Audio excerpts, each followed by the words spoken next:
Gold, trusted gold buyers. మీరు తాకట్టు పెట్టిన బంగారాన్ని విడిపించి ఈ రోజు ఉన్న మార్కెట్ ధరకు కొనబడను.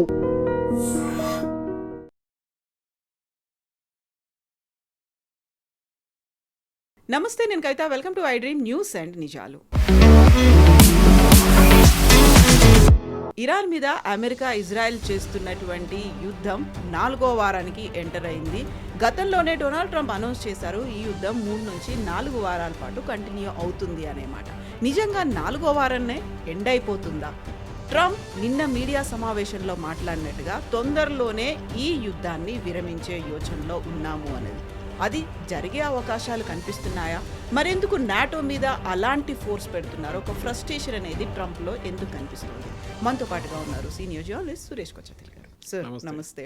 సో February 28 ఈ రోజుకు చూసుకుంటే కరెక్ట్గా 3 వీక్స్ కంప్లీట్ అయిపోయింది. 4th వీక్లోకి ఎంటర్ అయిపోయాము. సో 4th వీక్ అంటే ఇక్కడికి ఫుల్ స్టాప్ పడుతుందా? Is it going to continue? ఇది ట్రంప్ కూడా తెలియదు యాక్చువల్లీ. మీకు గుర్తుంటుంది, 2వ వారంలో ఈ ఫస్ట్ టైం నేను ఫినిష్ చేసేస్తాను యుద్ధం అని చెప్పినప్పుడు ఇరాన్ అన్నారు, మీరెట్లా ఫినిష్ చేస్తారు, మేము డిసైడ్ చేయాలన్నారు వాళ్ళు.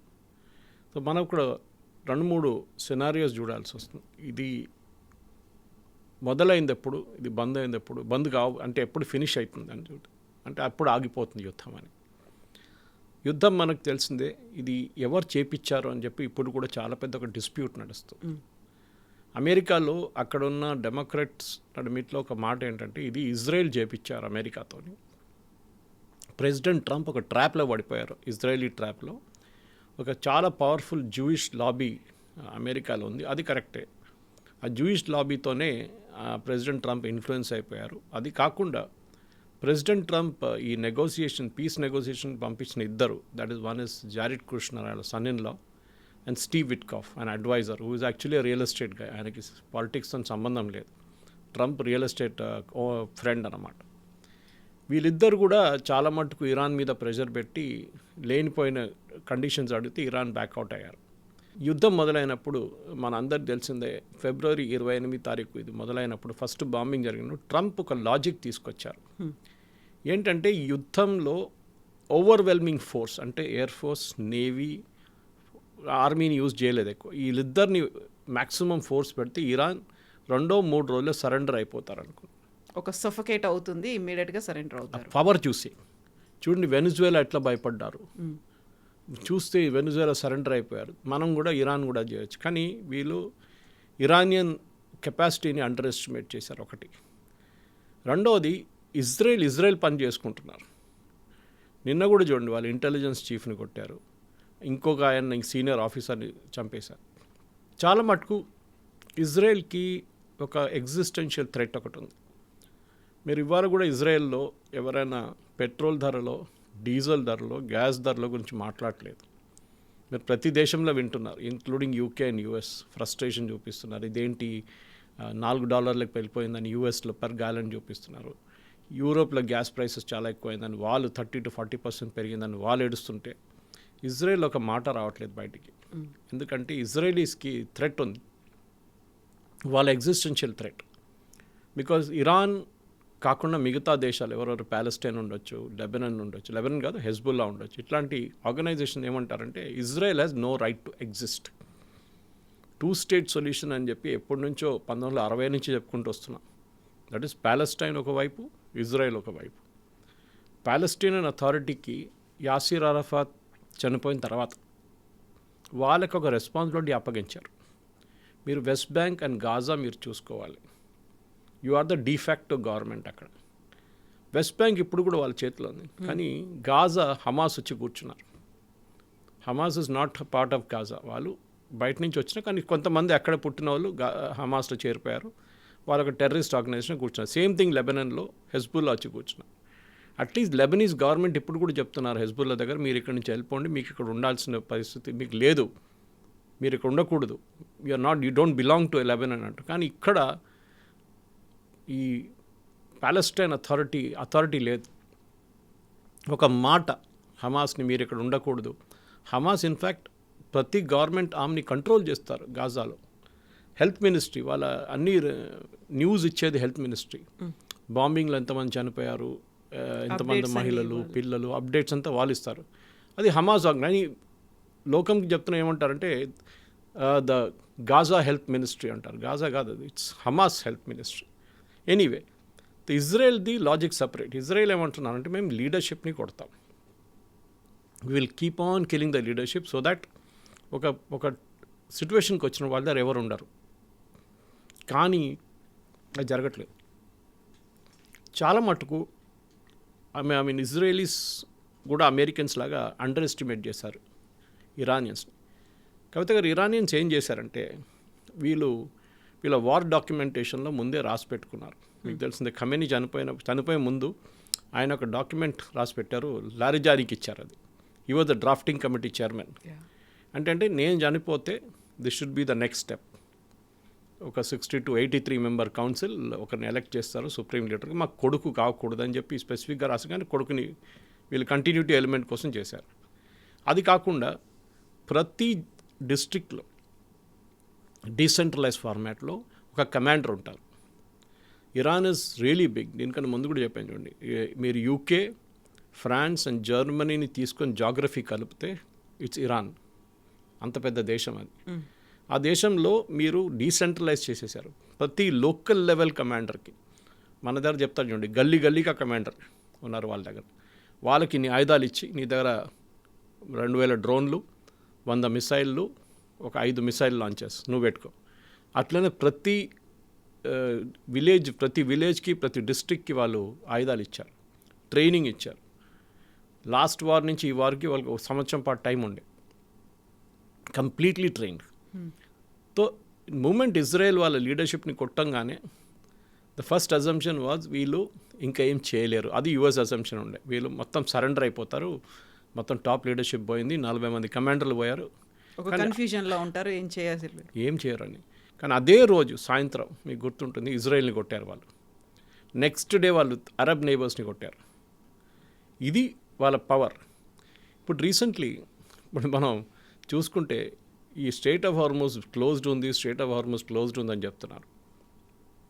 ఇరాన్ అంటున్నారు కాదు, ఓపెనే ఉంది అంటారు. నిన్న చూస్తే డేటా ట్రాకింగ్ చూస్తే 70 Iranian ships strait of Hormuz cross చేసుకుంటూ వెళ్ళింది బయటికి. అది ఎవరు ఆయిల్ క్యారీ చేస్తున్నారు? ఇరానియన్ ఆయిల్ క్యారీ చేస్తున్నారు. ఎక్కడి నుంచి క్యారీ చేస్తున్నారు? ఖర్గ్ ఐలాండ్ నుంచి క్యారీ చేస్తున్నారు.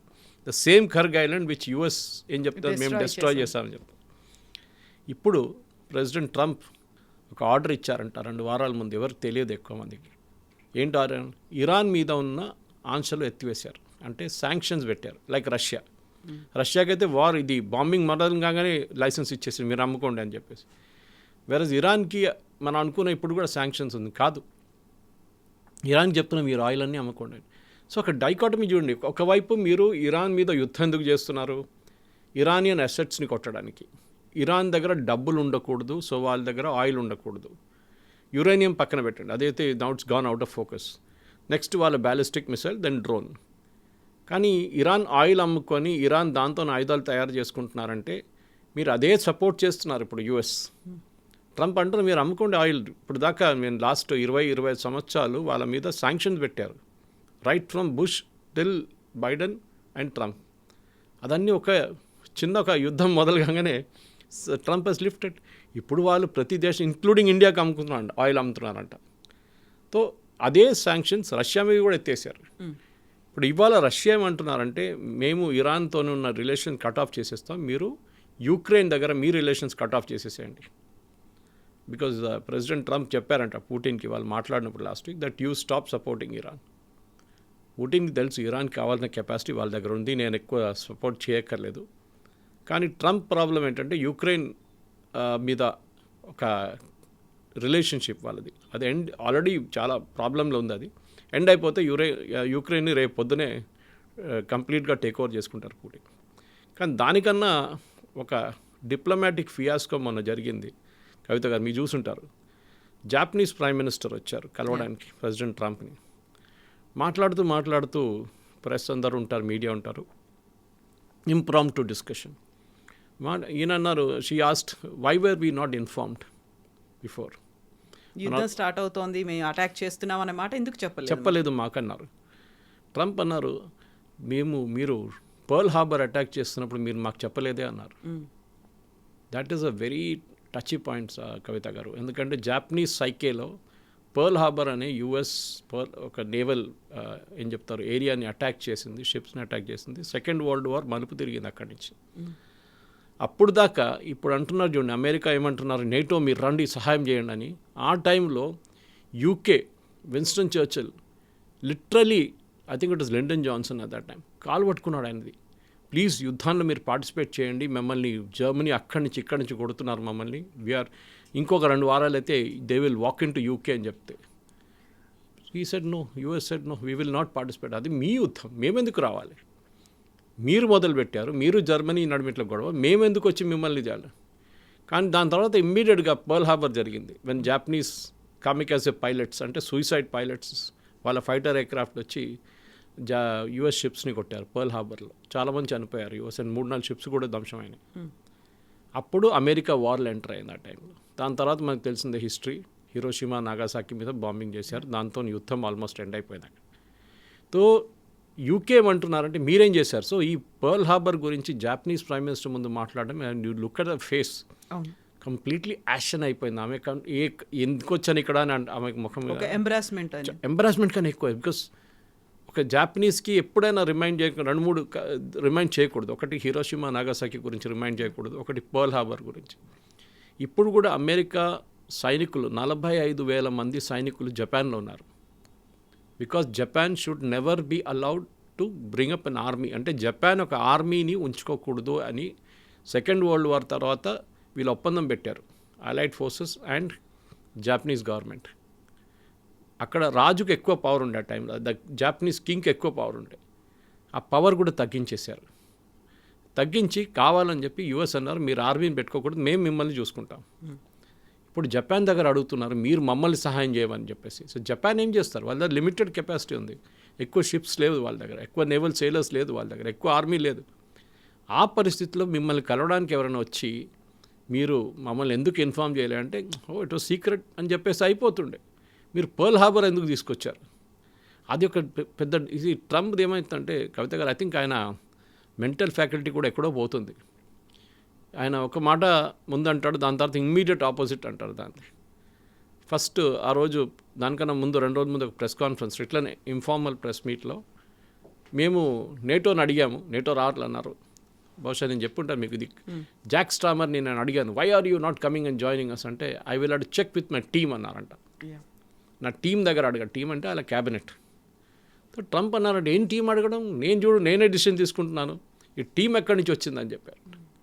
ఇది ఒక డిఫరెన్స్ ఆఫ్ వర్క్ స్టైల్ ఉంటుంది. అదొక డెమోక్రసీ, ఇది కూడా డెమోక్రసీ. కానీ ఇక్కడ ట్రంప్ ఇస్ అబ్సల్యూట్ డిక్టేటర్.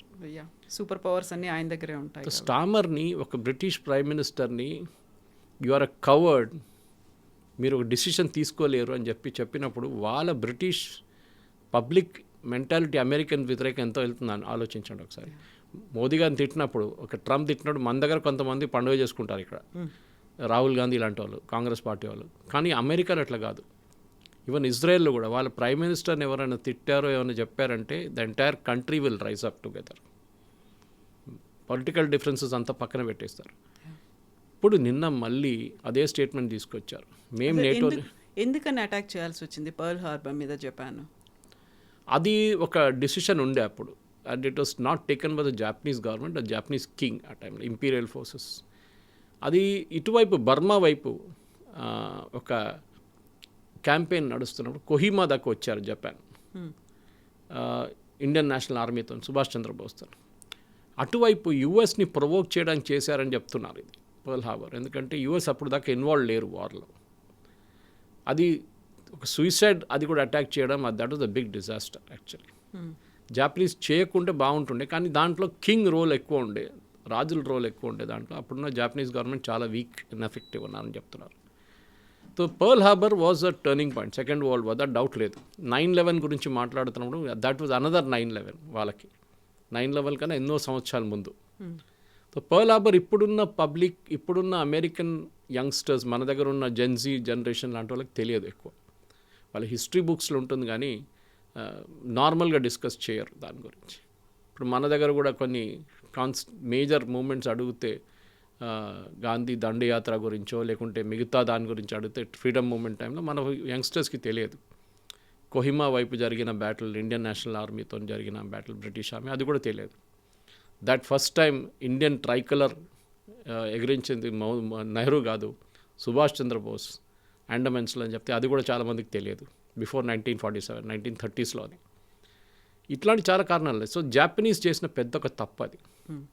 దానికి వాళ్ళకి పాపం they had to pay for it. ఎందుకంటే హిరోషిమా, నాగాసాకి మీద డెకేడ్స్ టుగెదర్ అక్కడ ఇంకేమీ లేదు. అది first time nuclear bomb was used. ఎవరు యాంటిసిపేట్ చేయలేదు. జాపనీస్ మీద చేయాల్సిన అవసరం లేదు ఆ టైంలో. It was a decision. తర్వాత చాలామంది రిగ్రెట్ చేశారు, కానీ అప్పుడు చేయకపోతే బాగుంటుంది. జాపనీస్ కూడా సరెండర్డ్ ఎనీవే. వాళ్ళు బర్మాలో కొన్ని వాళ్ళకి సెట్ బ్యాక్స్ జరిగింది వాళ్ళకి. In fact Japanese entire Asia take over చేసుకున్నారు. Singapore was with them, Burma with them, Indonesia వాళ్ళ దగ్గర ఉండే. మొత్తం సౌత్ ఈస్ట్ ఏషియా మొత్తం వాళ్ళు జస్ట్ అనదర్ 2 వారాలు కాగానే దేవర్ అట్ కొహిమా. ఇంకొక వారం అయితే దేవుడు ఎంటర్డ్ ఇండియా. అది ఉండే వాళ్ళ దగ్గర. కానీ ఇటువైపు చేసిన ఈ తప్పు, అమెరికా వైపు చేసిన తప్పు, that was a decision taken by the Japanese Royals. అదొక పెద్ద మిస్టేక్, తప్పని చెప్పొచ్చు. తప్పు కాదు, ఇట్స్ మేజర్ బ్లండర్. కానీ జాపనీస్ వాళ్ళ పవర్ చూపించారు దాంట్లో, that we can hit you అని చెప్పేసి. ఇప్పుడు దాకా కవిత గారు, అమెరికాలో అమెరికన్ మెయిన్ ల్యాండ్ మీద ఎవ్వరూ దాడి చేయలేదు. 9/11 వాజ్ స్టార్ట్ టెక్నికలీ ఆర్మీ, అది ఒక టెర్రర్ అటాక్ ఉండే. కానీ ఫస్ట్ టైం అమెరికా మీద ఒక దేశం వచ్చి మళ్ళీ దాడి చేసింది వాజ్ ఓన్లీ పర్ల్ హార్బర్. అది కూడా అమెరికన్స్కి చాలా పెద్ద ఒక దెబ్బ. ఎందుకంటే వారు ఎప్పుడు బయట కొట్లాడతారు వెళ్ళి, వియట్నాంలో, ఆఫ్ఘనిస్తాన్లో, సుడాన్లో, సొమాలియాలో. ఇప్పుడు చూస్తున్నాం ఇరాక్కి వెళ్ళారు, సిరియాకి వెళ్ళారు, ఈజిప్ట్లో కూడా వాళ్ళు కొన్ని రోజులు ఉన్నారు. Indirectly they participated. ప్రతి చోటకు వాళ్ళు వెళ్తారు, కానీ వాళ్ళ దేశంలో వారు ఎప్పుడు ఏ పోరాటం పెట్టుకోరు. వాళ్ళు they will keep there country చాలా సేఫ్ అదనమాట. సో ఇప్పుడైతే ఈ యుద్ధం 3 వారాలు కంప్లీట్ అయిపోయి 4th వీక్ ఎంటర్ అయిన తర్వాత ఏ దేశం ఎక్కడ ఉంది, ఎవరి వైపు ఉంది అనే దాంతో పాటుగా వాళ్ళ బ్యాక్గ్రౌండ్స్, హిస్టరీలో ఎవరెవరు ఇన్వేడ్ చేశారు, ఎవరెవరు అటాక్ చేశారు, ఎవరి వైపు ఆ గతంలో ఉంది. So going back to decades, అక్కడికి మళ్ళీ కొన్ని దశాబ్దాల వెనక్కి వెళ్ళి మళ్ళీ చరిత్రను తవ్వి తీసుకునేటువంటి ప్రయత్నాలు అవుతున్నాయి. దెన్ వాట్ హ్యాపెన్స్ నెక్స్ట్ అనుకుంటే భవిష్యత్తులో ఏం జరుగుతుంది అంటే, ఇప్పుడు యుద్ధాన్ని ఆపడానికి చాలామంది ఆలోచిస్తున్నారు చేయాలని చెప్పేసి. దాంట్లో ట్రంప్ కూడా ఉన్నారు, లేదని చెప్పలేం. కానీ ఇది ఎటువైపు వెళ్తుంది అనేది, ఎవరు కంట్రోల్లో ఉన్నారని ఇప్పుడు ఉంది. ఇప్పుడు ఇజ్రాయెల్ కంట్రోల్లో ఉందా, అమెరికన్ కంట్రోల్లో ఉందా అనేది. అమెరికా దగ్గర ఆఫ్కోర్స్ వాళ్ళ ఆర్మీ మైట్ చాలా పెద్దది. ఇజ్రాయెల్కి ఆయుధాలు ఇచ్చేది కూడా అమెరికానే, దాంట్లో డౌట్ లేదు. మొన్న ఈ గ్యాస్ ఫీల్డ్స్ మీద అటాక్ చేసినప్పుడు ప్రెసిడెంట్ ట్రంప్ ఒక స్టేట్మెంట్ ఇచ్చారు, మీకు గుర్తుంటుంది. నాకు తెలియకుండా వీళ్ళు బాంబింగ్ చేశారు, పర్మిషన్ తీసుకోకుండానే అటాక్ అయింది. ఎస్, ఇది ఎందుకు చేశారు అదొక పెద్ద ఇష్యూ ఉండే. ఎందుకంటే మనం ఇప్పుడు జాపనీస్ గురించి మాట్లాడుతున్నప్పుడు కూడా ఈ ఆయిల్ గురించే ఉండే అప్పుడు కూడా గొడవ. In fact that is the main thing. ఈ ఆయిల్ రిసోర్సెస్ గురించి ఈ చాలా మటుకు యుఎస్ ఫ్లీట్ జాపనీస్ దగ్గర ఉన్న ఆయిల్ సీజ్ చేయడానికి ట్రై చేశారు. మీరు అడిగిన ఇప్పుడు కూడా ఆయిల్ గొడవనే నడుస్తుంది చాలా మటుకు. That is why Pearl Harbor ఎందుకు జరిగిందంటే it was a battle for oil at the end of the day. ఎందుకంటే బ్రిటిష్ అప్పుడు జపాన్ వాళ్ళు ఆక్యుపై చేసుకున్న, నేను చెప్పాను చూడండి, ఇండో చైనా అటువైపు. అప్పుడు యుఎస్ ఏం చేశారంటే వీళ్ళ అసెట్స్ మొత్తం ఫ్రీజ్ చేసేసారు. History is repeating it self. మళ్ళీ మనం ఎప్పుడు అంటాం, first time it's a tragedy, second time it's a comedy అంటారు. హిస్టరీ రిపీట్ అయింది. అదే జాపనీస్తో జరిగిన గొడవ మీరు సడన్గా రిమైండ్ చేశారు పర్ల్ హార్బర్ గురించి, ఇట్స్ గుడ్ థింగ్. అదే ఇప్పుడు కూడా నడుస్తుంది. సో ఈ ఆయిల్ గురించి ఉన్న గొడవకి ఎవరు ఆపుతారంటే, మొన్న జరిగిన అటాక్లో ఖతార్ మీద జరిగిన attack was one of the massive attack. వాళ్ళు ఇప్పుడు అంగీకరిస్తున్నారు మినిమం 5 సంవత్సరాలు పడుతుంది వాళ్ళకి రికవర్ కావడానికి. అండ్ వాళ్ళకి 80% వాళ్ళ రెవెన్యూ దీని నుంచి వస్తుండే, గ్యాస్ నుంచి. వాళ్ళకి ఇప్పుడు ఏమి ఉండదు. అఫ్కోర్స్ వాళ్ళ అసెట్స్ చాలా ఉందనుకోండి, వాళ్ళ పాపులేషన్ 4 లక్షల మందే. మన దగ్గర ఒక జిహెచ్ఎంసీ వార్డులో దానికన్నా ఎక్కువ మంది ఉంటారు. సో అక్కడున్న నాన్ రెసిడెంట్స్ ఎక్కువ మంది ఉంటారు, ఎక్స్పాట్రియేట్స్. ఖతార్ మీద కొట్టిన తప్పలో ప్రెసిడెంట్ ట్రంప్ అన్నారు, నెతన్యాహుని పిలిచి పబ్లిక్లీ అడ్మానిష్డ్ హిమ్, అంటే ఎందుకు చేశారని అడిగారు. అండ్ నెక్స్ట్ డే నెతన్యాహు అన్నారు, we will not do any more bombing. So Israel వైపు వాళ్ళు ఇప్పుడు కాన్సన్ట్రేట్ చేస్తున్న లెబనన్ మీద. సౌత్ లెబనన్ వాళ్ళు కంప్లీట్గా టేక్ ఓవర్ చేయడానికి ట్రై చేస్తున్నారు. అదే టైంలో మొన్న కూడా అక్కడ 4 IRGC కమాండర్స్ని చంపారు ఇజ్రాయెల్. అంటే వీళ్ళు అక్కడ ఉన్నారు ఇప్పుడు కూడా. ఇరానియన్స్ మనం అనుకుంటాం ఇరాన్లో ఉన్నారు, ఇక్కడ కూడా ఉన్నారు, వాళ్ళు అక్కడ కూడా చేరుకున్నారు వాళ్ళు. సో అక్కడ ఏం నడుస్తుంది అనేది ఇజ్రాయెల్కి ఇప్పుడు చాలామందికి వాళ్ళ కాన్సన్ట్రేషన్ అంతా లెబనాన్ మీద ఉంది. అప్పుడప్పుడు వెళ్ళి ఇరాన్ మీద ఒక బాంబు వేసి వచ్చేస్తారు, ఎవరినో ఒకటి చంపేస్తారు వాళ్ళు. And they are very specific. వాళ్ళు ఒక టార్గెట్ని హిట్ చేయట్లేదు, వాళ్ళు ఒక జనరల్ టార్గెట్ని హిట్ చేయట్లేదు, వాళ్ళు హై వాల్యూ టార్గెట్స్ని కొడుతున్నారు. ఒకటి గ్యాస్ ఫీల్డ్ కానివ్వండి, ఒకటి ఇండివిజువల్స్ ఉండొచ్చు, లారీజానీ లాంటి వాళ్ళు కొట్టినారు, ఇంటెలిజెన్స్ చీఫ్ని చంపారు. ఇట్లాంటి స్పెసిఫిక్స్ ఇజ్రాయెల్ తీసుకొస్తున్నాడు. ఈ యుద్ధం ఆపడానికి ఇజ్రాయెల్ దగ్గర కూడా ఒక పవర్ ఉంది. కానీ వాళ్ళు దాన్ని వినియోగించుకుంటారో లేదో అనేది చాలా మటుకు డౌట్ఫుల్. ఎందుకంటే ఇజ్రాయెల్ అండ్ స్పెషలీ నెటన్యాహు, ఆయనకి యుద్ధం ఎన్ని రోజులు ఎక్కువ నడిపించుకుంటూ పోతే ఆయనకి పొలిటికలీ బెనిఫిషియల్గా ఉంటుంది అది ఆయన కంట్రీలో. ఎందుకంటే ఆయన వ్యతిరేకంగా కొన్ని కేసులు ఉన్నాయి. అది కాకుండా ఈ యుద్ధం మొదలైన తర్వాత నుంచి చాలామంది ఆయన్ని ప్రశ్నిస్తున్నారు. October 7th ఎందుకు జరిగింది? Was there an intelligence failure? Army ఎందుకు రియాక్ట్ కాలేదు ఆ టైంలో? మనం ఇంత ట్రైనింగ్ ఇచ్చిన తర్వాత కూడా ఆ రోజు సభాతో ఉన్నప్పుడు కూడా మన దగ్గర మనకు తెలుసు వీళ్ళు అటాక్ చేయవచ్చు అన్నప్పుడు ఎందుకు చేయలేదని చెప్పి చాలా ప్రశ్నలు నడుస్తున్నాయి. డిఫెన్స్ మినిస్టర్ రిజైన్ దాని తర్వాత ఒక 6 నెలల తర్వాత. ఇంకా ఈ వార్ అయినాక మనం డిస్కషన్ తీసుకుందామని నెట్నే ఒక అష్యూరెన్స్ ఇచ్చారు. అప్పుడు we will have a full fledged enquiry, ముందు యుద్ధం ఫినిష్ కానివ్వండి అని. కానీ ఆ యుద్ధం ఎండ్ అవ్వట్లేదు. ట్రంప్ ఒకవైపు, నెటన్యాహు ఒకవైపు. అరబ్ కంట్రీస్ వీళ్ళకు కూడా దీంట్లో స్టేక్ ఉంది. ఇప్పుడు చెప్పండి, చూడండి ఖతార్ స్టేట్ చూడండి, నిన్న సౌదీ అరేబియా మీద కొట్టారు, రిఫైనరీ మీద. సో ప్రతి చోట వాళ్ళ ఎకనామిక్ రెవెన్యూ ఎక్కడి నుంచి వస్తుందో దాన్ని కొడుతున్నారు. ఇరాన్, UAE మీద మనకు తెలిసింది, వాళ్ళ టూరిజం మీద కొట్టారు, అంటే వాళ్ళ ఎయిర్పోర్ట్ కానివ్వండి, పామ్ జుమ్రియా కానీ హోటల్స్ మీద కొడుతున్నారు. కువైట్లో US 5th ఫ్లీట్ మీద కొట్టారు వాళ్ళకి తెలుసు క్లియర్గా. అండ్ ఇరాన్ని మనం ఎప్పుడు అండర్ ఎస్టిమేట్ చేస్తున్నాం మనం as a normal media person కూడా. వాళ్ళ టెక్నికల్ పవర్ చాలా బాగుంది.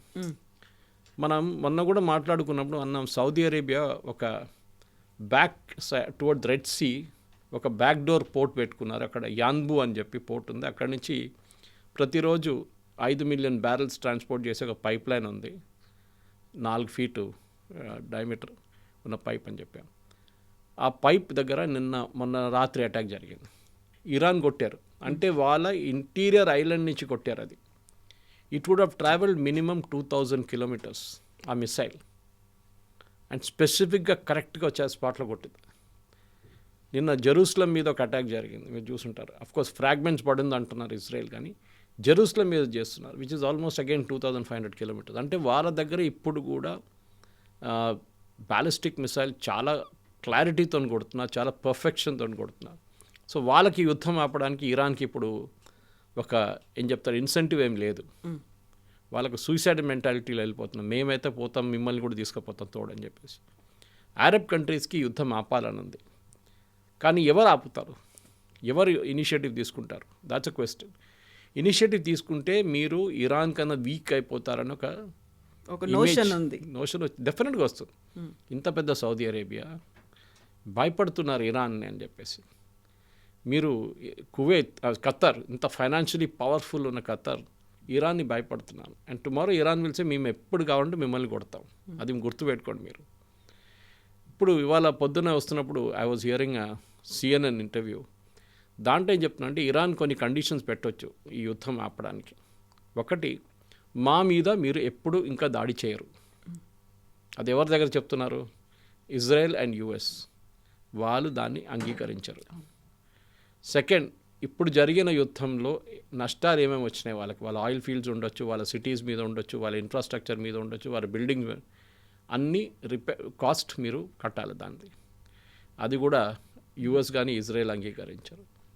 మూడవది, ఇరానియన్ లీడర్షిప్ని కొట్టడం మీరు బంద్ చేయాలి, అది కూడా జరగదు. ఈ 3 కారణాలు, 3 రీజన్స్ ఉంటేనే ఇరాన్ పాసిబ్లీ అంగీకరించు. వాళ్ళ వైపు నుంచి ఒక కన్సెషన్ వారు చేయొచ్చు, ఏంటంటే యురేనియంని ప్రాసెసింగ్ మేము బంద్ చేసిస్తాం, మేము will stop it, IAEA inspections మేము అలౌ చేస్తాం, ఇంటర్నేషనల్ అటామిక్ ఎనర్జీ ఏజెన్సీ. దీనికన్నా ముందు ఉండే ఒక 10-15 సంవత్సరాల ముందు ఉండే ఇన్స్పెక్షన్, కానీ దాని తర్వాత పెద్ద గొడవ జరిగింది. I think bush was the president at time. అప్పుడు వీళ్ళు రిజెక్ట్ చేశారు, విత్ దట్ ఇట్ ఎండెడ్. ఇప్పుడు ప్రాబ్లం అక్కడ కాదు, ప్రాబ్లం ఇప్పుడు ఈ యుద్ధం ఇరాక్కి చేరుకుంది. ఇరాక్లో ఉన్న షియైట్స్ వాళ్ళు యుద్ధం టేకప్ చేసుకున్నారు. ఇప్పుడు అక్కడి నుంచి ఎక్కువ అటాక్స్ జరుగుతున్నాయి. కొన్ని మిసైల్స్ ఇరాక్ నుంచి లాంచ్ చేస్తున్నారు. అది సౌదీ అరేబియాకి కూడా చాలా పెద్ద ప్రాబ్లం అయిపోతుంది. ఎందుకంటే ఒకవైపు నుంచి వస్తే ఓకే, ఇటువైపు నుంచి నిన్న 4 మిసైల్ కొట్టారు. And all the 4 were intercepted. Later on 3 సాయంత్రం మళ్ళీ 3 కొట్టారు. అంటే ఆలోచించండి, ఇంకా వాళ్ళ దగ్గర ఇంత బాంబింగ్ జరిగిన తర్వాత కూడా దే స్టిల్ హ్యావ్ ఇట్. మన అమెరికా B-2 బాంబర్స్ తీసుకొచ్చి బాంబ్ చేశారు 2 రోజుల ముందు. వాళ్ళ కొన్ని మిసైల్ ఫెసిలిటీస్ని కొట్టడానికి ట్రై చేశారు. అండ్ అమెరికా అంగీకరిస్తున్నారు, we did bunker buster bomb కొట్టాము, డీప్ ఇంటూ ద మౌంటైన్ కొట్టాము, అంటే పెద్ద పెద్ద హిల్స్ కింద ఉంది అదంతా, కానీ డ్యామేజ్ ఎక్కువ జరగలేదు. డ్యామేజ్ వాళ్ళు ఇప్పుడు కూడా రిటైన్ చేసుకుంటున్నారు. అంటే ఇరాన్ ప్రిపరేషన్ చూడండి. సో యుద్ధం ఆపడానికి ఇప్పుడున్న పరిస్థితుల్లో ఎవరు ముందుకు రావట్లేదు. ముందు Oman was big time supporter దీన్ని. వాళ్ళ మీద కూడా దాడి చేసిన తర్వాత వాళ్ళకి ఇంట్రెస్ట్ పోయింది, మాకేం పోయింది, మేమేం చేసుకుంటామని చెప్పేసి. ఇరాన్కి ఏమో వన్ అప్ మ్యాన్షిప్ నడుస్తుంది. మేము అరబ్ వరల్డ్లో మేము లీడర్స్ అని చూపిస్తున్నారు వాళ్ళు. Technology wise, defence wise we are number 1. Financially వారు కాకపోవచ్చు. వాళ్ళ బిగ్గెస్ట్ విన్ వాళ్ళ ఆయిల్ అమ్మడం ప్రెసిడెంట్ ట్రంప్ సంతకం పెట్టి అప్రూవ్ చేశారు. దాట్ ఇస్ ఐ థింక్ చాలామంది మన దగ్గర ఉన్న పొలిటికల్ అనలిస్ట్ కూడా, మన దగ్గర ఉన్న ఎకనామిక్ అనలిస్ట్ కూడా ఇది అర్థం చేసుకుంటలేరు. ఎందుకని ఇది చాలా పెద్ద ఒక విక్టరీ ఇరాన్కి. పుటిన్ ఎట్లా అలౌ చేశారో ఫస్ట్ ఏం చెప్పారు, ఫ్లోటింగ్ ఆయిల్ మీరు తీసుకోవచ్చు అన్నారు. అంటే షిప్స్లో ఫ్లోట్ చేస్తున్న ఆయిల్ ఉన్నాయి, అది చాలా 60-70 షిప్స్ ఉన్నాయి, దాని నుంచి మీరు now he has given a blanket thing Putin దగ్గర, మీరు ఎవ్వరు కావాలంటే అమ్మేసుకోండి ఆయిల్ అని చెప్పేసి. America at the same time వాళ్ళు ఏమంటున్నారంటే వాళ్ళ కాంగ్రెస్ దగ్గర వెళ్ళి మాకు $200 బిలియన్ కావాలి ఈ యుద్ధం ఇంకా నడిపించుకుంటూ వెళ్ళాలంటే. $200 బిలియన్. ఒక వారంలో వాళ్ళు మొన్న ఖర్చు పెట్టింది $12 బిలియన్. అంటే 200 బిలియన్ అంటే వాళ్ళు you can estimate the time gaps. ఎంత టైం తీసుకొని ఇంకా యుద్ధం చేయాలని ఉంది వాళ్ళకి. చాలా క్లియర్. 8 వారాలు ఉండొచ్చు, 12 వారాలు కూడా ఉండొచ్చు. యుద్ధం అంత ఈజీగా ఆగదు, ఆగుతుంది డెఫినెట్గా. ఎక్కడ ఏ రోజు వీళ్ళందరూ ఈగో నుంచి కిందకి దిగొస్తారో, సారీ అని చెప్పి వీళ్ళు ఆపుతారో ఆ రోజు యుద్ధం ఆగుతుంది. కానీ ఎవ్వరూ దానికి రెడీగా లేరు. ప్రెసిడెంట్ ట్రంప్ లేరు. ఇప్పుడు వాళ్ళ వైపు నుంచి 3 షిప్స్ వస్తున్నాయి with marine expeditionary force sailors. వాళ్ళని ఎట్లా వాడుకుంటారో మనకు తెలియదు. వన్ థాట్ ప్రాసెస్ వాజ్ వాళ్ళని ఖర్గ్ ఐలాండ్లో పంపించి ఖర్గ్ ఐలాండ్ మీద కూర్చోబెడతారు, క్యాప్చర్. అంత ఈజీ కాదు. ఇరాన్ ఇమ్మీడియట్గా ఖర్గ్ ఐలాండ్ మీద అటాక్స్ లాంచ్ చేస్తారు, దాంట్లో డౌట్ లేదు. ఈ బోట్లో తీసుకెళ్ళాలి కదా వీళ్ళు, దాన్ని ఫస్ట్ అటాక్ చేస్తారు. స్ట్రెయిట్ ఆఫ్ హార్ముజ్లో ప్రెసిడెంట్ ట్రంప్ అంటున్నారు 7 దేశాలు కలిసి వస్తున్నారు, మేము అందరు కలిసి దాన్ని పెట్రోలింగ్ చేస్తామండి. అది కూడా ఇట్స్ నాన్ స్టార్టర్. ఒక స్పెసిఫిక్ ప్రపోజల్ ఏం రావట్లేదు, ఏదో జనరల్ ట్రంప్ మాట్లాడుతున్నారు. బహుశా నేను అనుకుంటాను ఇప్పుడు ఈద్ అయిపోయింది నిన్న గల్ఫ్లో, ఇంకా 2-3 రోజుల తర్వాత వాళ్ళు బ్యాక్ ఇన్ యాక్షన్ వచ్చినప్పుడు యుద్ధం ఎటువైపున వెళ్ళొచ్చు. రెజ్యూనేట్ అవ్వచ్చు, లేదు డ్రాప్ అవ్వచ్చు. సరే ఇంత దాకా వచ్చాం కదా మనం మాట్లాడదామని చెప్పేసి. కానీ దానికి ఎవరైనా ఒక స్టేట్స్మెంట్ లాంటి మనుషులు కావాల్సి వస్తుంది. యుఎన్ అయితే దే ఫెయిల్డ్. నేను చెప్పాను చూడండి, UN is totally failed in the role. వాళ్ళు ఎవరు అంగీకరించరు. మళ్ళీ ఒమాన్ లేకుంటే ఇంకేదైనా దేశం దీనికి కొంచెం ఇనిషియేటివ్ తీసుకొని వస్తే బహుశా ఆ టైంలో నెగోసియేషన్ స్టార్ట్ అవుతుంది. కానీ if UK gets in to it, ఇప్పుడు నేను ఇవాళ రాత్రి అండ్ ఇవాళ పొద్దున 2 వార్నింగ్లు ఇచ్చారు ఇరాన్. యూకే గిట్ట దీంట్లో వస్తే, if you come to patrol strait of Hormuz, మీ అసెట్స్ని యూకేలో మేము కొడతామని చెప్పి. And possibly after second world war first time UK మీద దాడి జరగబోతుంది ఈస్ట్ ఫ్రంట్. ఆల్రెడీ ఒక బాంబింగ్ అయితే జరిగింది మొన్న మిడిల్ సెక్స్ ఆ ఏరియాలో. ఇది ఇంకోటి కూడా ఇరాన్ మళ్ళీ మొదలు పెడతారు యూకే వైపు. అందరు భయపడుతున్నారు. Nobody wants to get in to it. Japanese కూడా, ఇంత దూరం ఉన్న జాపనీస్ వాళ్ళు కూడా 10 సార్లు ఆలోచిస్తున్నారు మేము దీనికి వెళ్ళాలన్నా వద్దా అని చెప్పేసి. చూద్దాం. ఎందుకంటే యుఎస్ బాడీ లాంగ్వేజ్ కూడా చాలా మారింది. లాస్ట్ ఒక 2 రోజుల్లో చూస్తే కొంచెం క్వైట్ అండ్ డౌన్ అయిపోయారు వాళ్ళు. ముందు చాలా అరెగెంట్గా మాట్లాడుతుంది అట్లా, ఇప్పుడు కూడా మాట్లాడుతున్నాడు. Surrender, we will not accept any surrender. ఎవరు అడిగారు? వాళ్ళు అన్నారు, వాళ్ళు చెప్పలేదే సరెండర్ అని. ట్రంపే యూజ్ చేస్తున్నారు ఆ వర్డ్ అనమాట. So it will not go anywhere. I think maybe ఇప్పుడు మనం 4th వీక్ వచ్చాం. సినిమాల్లో చెప్తూ ఉంటాం చూడండి, గ్రాండ్ 4th వీక్. గ్రాండ్ ఉంటుందా లేకుంటే ఫ్లాప్ ఉంటుందా మనం చూడాల్సింది ఇప్పుడు. అది బహుశా నెక్స్ట్ ట్యూస్డే వెనస్డే కల్లా మనకు ఒక ఏం చెప్తా, ఒక క్లియర్ పిక్చర్ దీనికి మనకు వచ్చేస్తుంది. Thank you Thank so you very much. much. Thank you. నిజంగా ప్రస్తుతం ఉన్నటువంటి సమాజం దేనికి ప్రయారిటీ ఇస్తుంది? ఆర్థిక సంబంధాల చుట్టూ మాత్రమే తిరుగుతోంది. మళ్ళీ ఎన్నికలంగానే చాలా విరక్తి కలుగుతున్నాం. మంచి అనిపిస్తుంది కదా, లేడీస్ కూడా ఛాలెంజింగ్ జాబ్స్ చేసినప్పుడు చాలా బాగుంటుంది.